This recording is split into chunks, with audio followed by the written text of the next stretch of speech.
அனைவருக்கும் வணக்கம். மயிலஞ்சலேருந்து உங்கள் அருண் பேசுகிறேன். இன்றைக்கி என்ன டாபிக் பார்க்க போகிறோம் அப்படின்னா, எல்லாருமே என்கிட்ட என்ன கேட்குறாங்க அப்படின்னா, என்னென்ன போஸ்டிங் எனக்கு இத்தனை மார்க் இருக்குது, நான் 134 இருக்கேன், இவ்வளோ மார்க் இருக்கேன், எனக்கு கிடைக்குமா இப்படி கேட்குறாங்க. ஃபஸ்ட்டு இது குரூப் 1 ஆடனம் பண்ண குரூப் 4 ஆடனம் பண்ணோட லிஸ்ட்டு. இதுக்கப்புறம் குரூப் 4 டீன்னு ஒன்று ஆடனம் பண்ணியிருக்காங்க, அதுவும் இருக்குது, அதையும் பார்க்கலாம். இப்போ ஃபஸ்ட்டு நம்ம என்ன பண்ணணும் அப்படின்னா, ஃபஸ்ட்டு எவ்வளோ போஸ்ட் இருக்குது அப்படின்னு சொல்லி பார்த்துக்கணும். ஃபஸ்ட்டு ரிசர்வேஷன் என்னான்னு தெரிஞ்சுக்கிறணும், எப்படி ரிசர்வேஷன் கொண்டு போகிறாங்க அப்படின்றத தெரிஞ்சுக்கணும். இதெல்லாம் நம்ம எக்ஸாம்லேயே படிச்சிருப்போம். பிசிஎம்னா பிசிஎம் அப்படின்னு சொல்கிறாங்க, பிசின்னு சொல்லுவாங்க, பிசிஎம்னு சொல்லுவாங்க, எம்பிசின்னு சொல்லுவாங்க, எஸ்சி எஸ்டின்னு சொல்லுவாங்க, ஜென்ரல்னு சொல்லுவாங்க. இது ஃபுல்லாக நாம் படிச்சிருக்கோம். அந்த ஒவ்வொரு குவாலிஃபிகேஷனுக்கு கீழேயும் ஒரு 10 பிரிவாக பிரிப்பாங்க.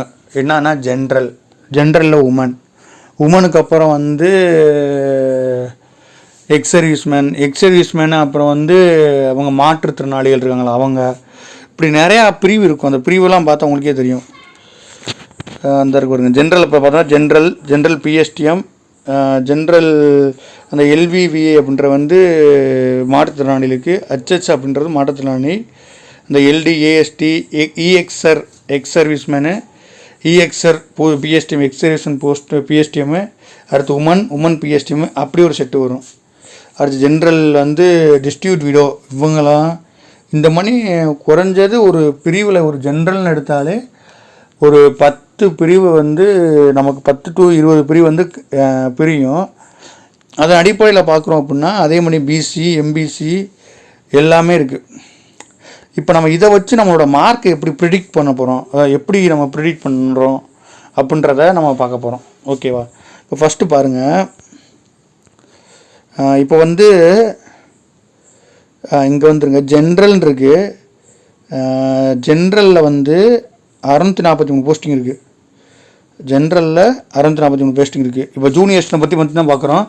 டைப்பிஸ்ட்டு ஸ்டெனோ டைப்பிஸ்ட்டுலாம் இன்னும் பார்க்கல. ஜூனியர்ஸ்னை மட்டும் பற்றி பார்க்குறோம். ஜூனியர்ஸ்னை பொறுத்தளவுக்கு ஜூனியர்ஸ்னை பொறுத்தளவுக்கு ஜென்ரலில் 643 போஸ்டிங் இருக்குது. அதுவே பிஎஸ்டிஎம்மில் 189 போஸ்டிங் இருக்குது. 189 போஸ்டிங் ஜென்ரலில் ஜென்ரல் கோட்டாவில் 643, ஜென்ரல் பிஎஸ்டிஎம்மில் 189. இப்போ நம்ம இதில் ஜென்ரலில் யாருக்கு பார்க்க போகிறோம் அப்படின்னா, இப்போ நான் ஒரு குரூப் 4 எக்ஸாம் எழுதியிருக்கேன், என்கிட்ட டைப்பிஸ்ட் இல்லை, ஆனால் பிஎஸ்டிஎம் இருக்குது, இல்லை என்கிட்ட பிஎஸ்டிஎம் இல்லை, அவ்வளோதான். நம்ம இது மட்டும் தான் பார்க்க போகிறோம். அப்புறம் அவங்க ஆண்களாக இருக்கலாம், பெண்களாக இருக்கலாம், அவங்களுக்கு மட்டும் பார்த்துட்டு மிச்சம் எடுத்து சொல்கிறேன். நீங்கள் ஃபஸ்ட்டு என்ன நடக்குதுன்ற கான்செப்டை நீங்கள் புரிஞ்சுக்கிறணும். சரியா? நம்ம இவ்வளோ மார்க் எடுத்துருக்கோம் அப்படின்னு நீங்கள் அந்த புரிஞ்சுக்கிட்டாலே உங்களுக்கு வேலை வருமா வராதா அப்படின்றத நீங்களே ப்ரிடிக்ட் பண்ணிக்கலாம். ஓகே, இப்போ ஜென்ரலில் 643 போஸ்டிங் இருக்குது. ஜென்ரல் பிஎஸ்டிஎம்மில் 189 போஸ்டிங் இருக்குது. வேறு எதில் நம்ம அந்த ஸ்பெஷல் கோட்டா எல்லாத்தையும் விட்டுருங்க. அடுத்து நம்ம என்ன பார்க்கலாம் அப்படின்னா, ஜென்ரல் உமன் அதில் ஒரு 263 இருக்குது. அடுத்து ஜென்ரல் உமன் பிஎஸ்டிஎம்மில் ஒரு 72 போஸ்டிங்கு. ஜென்ரல் உமன் பிஎஸ்டிஎம் எவ்வளோனா ஒரு 72 போஸ்டிங்கு. வேறு என்ன இதுக்குன்னா அவ்வளோதான். இப்போ நான் ஒரு எக்ஸாம் எழுதியிருக்கேன். நான் ஒரு ஆம்பளை பையனாக இருந்தேன்னா எனக்கு என்ன வரும், நான் ஒரு பொம்பளை பிள்ளையாக இருந்தால் எனக்கு என்னென்ன வரும். இப்போ இதே தான் கான்செப்ட், இந்த 4 தான். ஃபஸ்ட்டு என்ன பார்த்தோம், அது ஜென்ரலில் பிஎஸ்டிஎம்மு இது பார்க்கணும். அது ஜென்ரலில் உமனில் பிஎஸ்டிஎம் இது பார்க்குறோம். ஓகேவா? இப்போ ஜென்ரல் எவ்வளோ இருக்குது, 643 போஸ்டிங் இருக்குது. ஜென்ரல் பிஎஸ்டிஎம் எத்தனை இருக்குது, 189 போஸ்டிங் இருக்குது. ஜென்ரலில் உமன் எவ்வளோ இருக்குன்னா 263 போஸ்டிங் இருக்குது. ஜென்ரலில் உமன் பிஎஸ்டிஎம் இருக்குன்னா 72 போஸ்டிங் இருக்குது. இதே பண்ணி பார்ப்போம். இப்போ பிசிஎம்னா அதர் பேக்வேர்டு கிளாஸ் முஸ்லீம்ன்றது, அதில் ஒரு 568 போஸ்டிங் இருக்குது. 568 ப்ளஸ் ஜென்ரல் பிஎஸ்டிஎம்மில் ஒரு 156 இருக்குது. அப்படியே பார்த்தோம் அப்படின்னா அடுத்து நமக்கு எது ஸ்பெஷல் கோட்டா அப்படின்னா, பிசிஎம் முஸ்லீம் ஜென்ரல் முஸ்லீம் ஜென்ரலில் 97 இருக்குது. அடுத்து பிசிஎம் முஸ்லீம் ஜென்ரல் பிஎஸ்டிஎம்மில் ஒரு 23 போஸ்டிங் இருக்குது. 23 போஸ்டிங் இருக்குது. அடுத்து பிசிஎம் உமனில் ஒரு 39 போஸ்டிங் இருக்குது. பிசிஎம் உமன் பிஎஸ்டிஎம் ஒரு 7 போஸ்டிங் இருக்குது. அடுத்து எம்பிசி ஜென்ரலில் 427 போஸ்டிங் இருக்குது. எம்பிசி பிஎஸ்டிஎம்மில் வந்து 120 போஸ்டிங் இருக்குது. அடுத்த இதில் வேறு என்ன வரும் அப்படியே பார்த்தோம் அப்படின்னா எம்பிசி உமனில் வந்து ஒரு 169 போஸ்டிங் இருக்குது. எம்பிசி பிஎஸ்டிஎம்மில் வந்து ஒரு 40 போஸ்டிங் இருக்குது. உமன் பிஎஸ்டிஎம்மில் 40 போஸ்டிங் இருக்குது. அடுத்து எம்பிசி டிஸ்ட்ரிபியூட் விடோ, இது ஸ்பெஷல் கோட்டா வேணாம், ஓகே விட்டுருங்க. அடுத்து பாருங்கள், நம்ம எஸ்சி கோட்டா எஸ்சியே 2 பிரிப்பாங்க. எஸ்சிஏ அருந்ததினர் எஸ்சின்னு சொல்லி 2 பிரிப்பாங்க. எஸ்சிஏ அருந்ததினர் ஜென்ரல் வந்து 59 போஸ்டிங்கு. அதே மாதிரி தான் பிஎஸ்டிஎம் வந்து ஒரு 20. அடுத்து பார்த்தோம் அப்படின்னா எஸ்சிஏ உமன் 21, எஸ்சிஏ உமன் பிஎஸ்டிஎம்மில் வந்து ஒரு 17. அடுத்து வந்து எஸ்சி ஜென்ரல் ஒரு 319, எஸ்சி ஜென்ரல் பிஎஸ்டிஎம் ஒரு 85. அடுத்து வந்து எஸ்சி உமன் அவங்களுக்கு ஒரு 135, எஸ்சி உமன் பிஎஸ்டிஎம் வந்து ஒரு 129. ஏன்னா இவங்க 20% இருக்கும் அதனால். அடுத்து வந்து எஸ்டி ஜென்ரல்லாம் எக்கச்சக்கமாக ஆளே எடுக்க மாட்டாங்க, 29. அடுத்து எஸ்டி ஜென்ரல் பிஎஸ்டிஎம்மில் வந்து ஒரு 6. அடுத்து எஸ்டி உமனில் வந்து ஒரு 2, எஸ்டி உமன் பிஎஸ்டிஎம்மில் ஒரு 3. இப்படி இவ்வளோ மொத்தம் எவ்வளோ 4282. இது சம்திங் அடுத்ததில் கூடியிருக்கலாம். இது அந்த சியை பொறுத்து நான் சொல்கிறேன். உங்களுக்கு கான்செப்ட் எப்படி விளங்கணும் அப்படின்றத நான் சொல்கிறேன், நீங்கள் புரிஞ்சுக்குங்க. இப்போ வந்து இதுதான். இப்போ இந்த இதில் தான் நம்ம இந்த ஸ்பெஷல் கோட்டெல்லாம் விட்டுருங்க. நான் ஒரு எக்ஸாம் எழுதியிருக்கேன், என்கிட்ட பிஎஸ்டிஎம் இருக்குது, இல்லை பிஎஸ்டிஎம் இல்லை, அதுக்கு அவங்களுக்கு சொல்ல போகிறோம். இப்போ பாருங்களே, இப்போ ஃபஸ்ட்டு பார்க்கமேலே இந்த ஜிடி ஜென்ரல்னு ஒன்று இருக்கா. இப்போ நான் ஒரு பையனாக இருக்கேன். இப்போ வந்து நான் ஒரு மார்க் போட்டிருக்கேன், சரியா, நான் பையனாக இருக்கேன், நான் ஒரு மார்க் எடுத்திருக்கேன். இப்போ நான் எதுலாம் நான் எலிஜிபிள் அப்படின்னா இந்த ஜிடி ஜென்ரல் எடுக்கலாம். எத்தனைன்னா அந்த 643 போஸ்டிங் எடுக்கலாம், இதில் எடுக்கலாம். அடுத்து எதில் எடுக்கலாம், நான் வந்து ஒரு பிசியாக இருந்தேன் அப்படின்னா, நானாக இருக்கேன் ஒரு பிசியாக இருந்தேன் அப்படின்னா இந்த பிசி ஜென்ரலில் 568 இருக்குல்ல, இதில் எடுக்கலாம். அடுத்து இதில் எடுக்கலாம் இந்த ஜிடி ஜென்ரல் பிஎஸ்டி 189 போஸ்டிங், இதை எடுக்கலாம். அடுத்து வந்து இந்த பிசி ஜென்ரல் பிஎஸ்டி ஒரு 156 போஸ்டிங், இதில் எடுக்கலாம். அப்படின்னா இந்த எல்லாத்தையுமே நான் கூட்டுவேன். 568, அது ஒரு 100, 668, அந்த சம்திங் 700, இங்கே ஒரு 600, இங்கே ஒரு 600, இங்கே ஒரு 189, ஓகேங்களா. இப்போ 600, 700,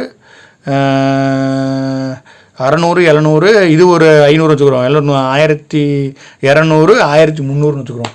இப்போ நான் ஃபிக்ஸ் பண்ணணும். இப்போ நான் ஒரு பிசி ஜென்ரல் அப்படின்னு இருக்கு, நான் ஒரு எதுவுமே என்கிட்ட இல்லை, நான் வந்து ஒரு பிஎஸ்டி வச்சுருக்கேன், நான் 10th தமிழ் படிச்சிருக்கேன், பிஎஸ்டி படிச்சுன்னா இந்த 1200 ரேங்க்கில் இருந்தால் நமக்கு வேலை கிடைக்கும். இப்படின்னு நம்ம நினச்சிக்கிருக்கோம்.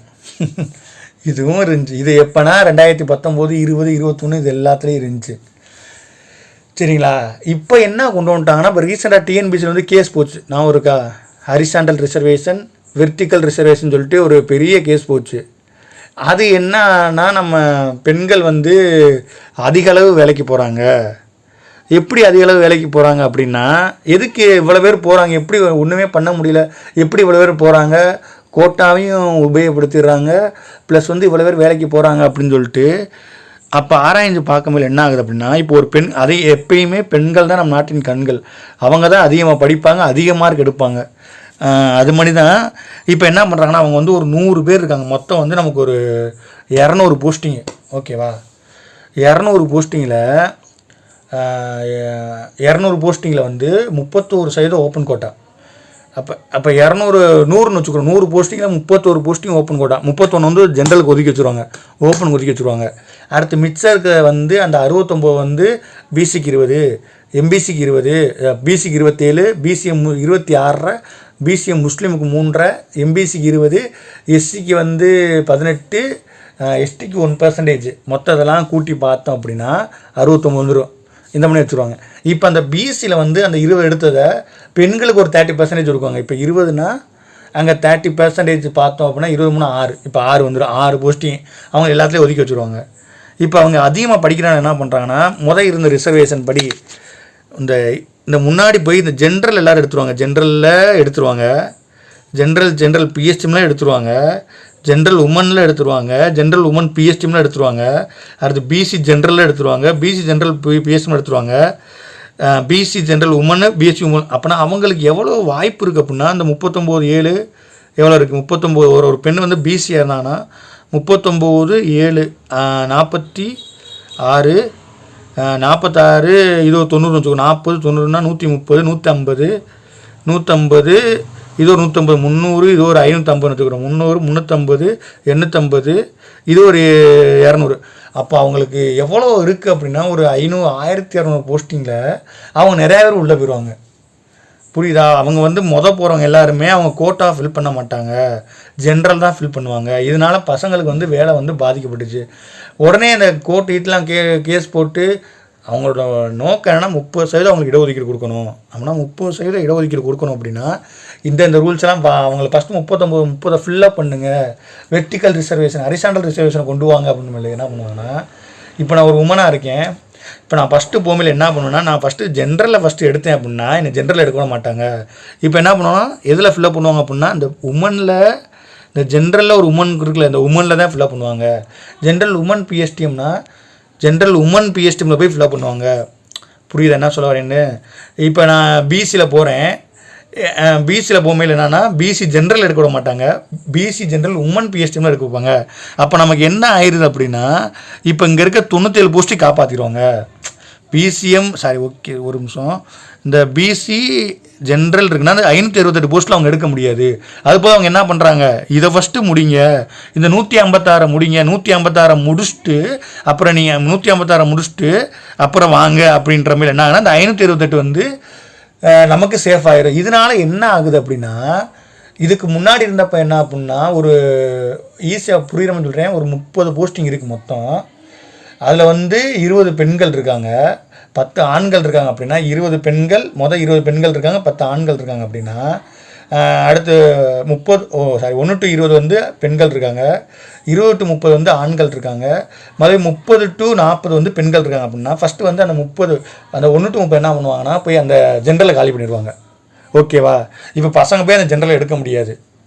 அடுத்து அவங்க என்ன பண்ணுவாங்கன்னா, இவங்களுக்கு கிடைக்காது. அடுத்து பசங்களுக்கு பின்னாடி இருக்க அந்த 31 40 இருக்க பெண்கள் ஃபுல்லாக அந்த கோட்டா இருக்குல்ல, உமன்ட ஒரு கோட்டா இருக்கா, அந்த கோட்டாவை ஃபில்லப் பண்ண பார்த்துருவாங்க. இப்படி ஃபில்லப் பண்ணுறனால என்னன்னா பசங்களுக்கு வேலை கிடைக்காம இருந்துச்சு. இப்போ இந்த ரிசர்வேஷன் படி என்ன பார்த்தோம் அப்படின்னா, இப்போ இவங்களை பின்னாடி இருக்க எல்லாத்தையுமே தூக்கி ஃபஸ்ட்டு அந்த உமனை ஃபஸ்ட்டு எடுக்க சொல்கிறாங்க. இப்போ 30% இருக்குது அப்படின்னா அதே தான் 1 to 20 இருக்குங்க, 20 to 30 வந்து பசங்கள் இருக்காங்க அப்படின்னா அந்த 1 to 20 வந்து அவங்க போய் அவங்க கோட்டா ஃபில்லப் பண்ணணும். இப்போ பின்னாடி வரும்போது என்ன ஆகுதுன்னா, பெண்களுக்கும் ஆண்களுக்கும் போட்டி வந்துடுது. இப்போ மார்க்கு நான் 168, அந்த பிள்ளை வந்து 167 இருந்துச்சு அப்படின்னா நான் முன்னாடி போனால் ஜென்ரல் கோட்டா எடுத்துக்கலாம். இது ஒரு நல்ல வேலை பார்த்தாங்க. இப்போ இதன் அடிப்படையில் தான் இப்போ நம்ம கட் ஆஃப் எப்படி என்னன்னு ப்ரிடிக்ட் பண்ணவே முடியலை. இப்போ ரீசெண்டாக நான் போய் எடுத்த குரூப் 2 எக்ஸாம் பார்த்தீங்க அப்படின்னா, எங்களுக்கு வந்து ஜென்ரலில் வேக்கண்ட் இருந்துச்சு. ஆனால் என்னோடய எம்பிசி ஜென்ரல்லேருந்து என்னோடய வேக்கண்ட்டாக ஃபில்லப் பண்ணாங்க. ஆனால் ஜென்ரல் ஃப்ரீயாக இருந்துச்சு. இந்த மாதிரி ஒரு ஸ்லாக்னஸ் இருக்கனால நம்ம வந்து இவ்வளோ மார்க்கு வருமா வராதா அப்படின்ற கட் ஆஃப் வந்து நம்மளால் ப்ரிடிக்ட் பண்ண முடியாது. புரியுதுங்களா? இப்போ வந்து நம்ம வந்து இப்போ ஃபஸ்ட் டே கவுன்சிலிங் ஆரம்பிச்சிருச்சு அப்படின்னா, அந்த ஃபஸ்ட் டே கவுன்சிலிங்லேருந்து ஒரு 6 மணிக்கு மேலே வந்து ஒரு சீட் போடுவாங்க. அந்த சீட்டில் என்ன பண்ணுவாங்க அப்படின்னா, அந்த சீட் இருக்குல்ல, அந்த சீட்டில் வந்து இதெல்லாம் அந்த எல்லா கோட்டாவும் போட்டு இந்த கோட்டாலாம் காலியாக இருக்குது, இத்தனை பேர் ஆப்சண்ட்டு, அதை பேஸ் பண்ணி தான் நம்ம எந்த மார்க் வரைக்கும் நமக்கு கட் ஆஃபு ப்ரிடிக்ட் பண்ண முடியும். இது எல்லோரும் என்கிட்ட கேட்டாங்க, அவங்ககிட்ட நான் எதுவும் சொல்ல எனக்கு ரிப்ளை பண்ண முடியலை. அதுக்காண்டி இதை புரிஞ்சுக்கிட்டாங்கன்னா அவங்க கொஞ்சம் தெளிவாகிடுவாங்க. ஓகேங்களா? எப்படி பார்த்துங்க, இந்த மணி தான் இப்போ கோட்டா ரிசர்வேஷன் நடந்துக்கிருக்கு. புரியுதா? இதே ஃபார்முலா தான் இதில் தான் இந்த மொத்தம் இதே தான் டைப்பிஸ்ட்டுக்கும் இதே தான் ஸ்டெனோ டைப்பிஸ்ட்டுக்கும் எல்லாமே இதே ப்ராசஸ் தான். இந்த பேசிக் விஷயத்தை மட்டும் நீங்கள் புரிஞ்சுக்கிறணும். இப்போ வந்து சின்ன கான்செப்ட் தான். 40 பேர் இருக்காங்க அப்படின்னா, இதுக்கு முன்னாடி ஹரிசாண்டல் ரிசர்வேஷன் அந்த வெர்டிக்கல் ரிசர்வேஷன் அதெல்லாம் வர்றதுக்கு முன்னாடி என்ன ஆகுனா, 1 to 50 பேர் இருக்காங்கன்னா 1லேருந்து 30 பேர் லேடிஸாக இருக்காங்க, 30 to 40 பசங்களாக இருக்காங்க, 40 to 50 வந்து லேடிஸாக இருக்காங்க. அப்படின்னா இப்போ ஒருத்தன் நம்ம பசங்க போய் எதில் எடுக்க முடியும், ஜென்ரலில் தான் எடுக்க முடியும். இப்போ ஜென்ரல் எடுக்க முடியும் அப்படின்னா அந்த ஜென்ரலில் போயிட்டு நம்ம 40 to 50 இருந்தோம் அப்படின்னா நம்ம போக முடியாது. ஏன்னா அந்த கோட் ஆஃப்லாம் யார் ஃபில்லப் பண்ணிடுவா, அந்த கோட் ஆஃப்லாம் ஃபில்லப் பண்ணுறது யார் அப்படின்னா லேடிஸ் ஃபில்லப் பண்ணிடுவாங்க. இந்த ஜென்ரல் கோட்டாவை ஃபில்அப் பண்ணிட்டு அடுத்து என்ன வேக்கண்டாக இருக்குன்னா உமன் கோட்டா வேக்கண்டாக இருக்கும். அந்த உமன் கோட்டா என்ன பண்ண முடியாதுன்னா பசங்க எடுக்க முடியாது. அப்போ பெண்கள் பின்னாடி இருக்கவங்களும் இப்போ எடுத்துடலாம். ஆனால் இப்போ இருக்கப்படி என்ன அப்படின்னா ஃபஸ்ட்டு ஒரு 30% உமன் கோட்டா ஃபில்அப் பண்ணிடுவாங்க. அதுக்கப்புறம் அந்த ஜென்ரல் கோட்டா ஃபில் பண்ணுறனால நமக்கும் பெண்களுக்கும் ஆண்களுக்கும் ஒரு போட்டி மார்க் யார் இருக்காங்களோ அவங்க வந்து வேலை வாங்குறதுக்கு ஒரு நல்ல வாய்ப்பாக இருக்குது. ஓகேவா? இந்த கான்செப்டை நீங்கள் புரிஞ்சுக்குங்க. இதை உங்களுக்கு சொல்கிறதுக்காண்டி தான் இன்றைக்கி நான் அந்த இதை எடுத்திருக்கேன்.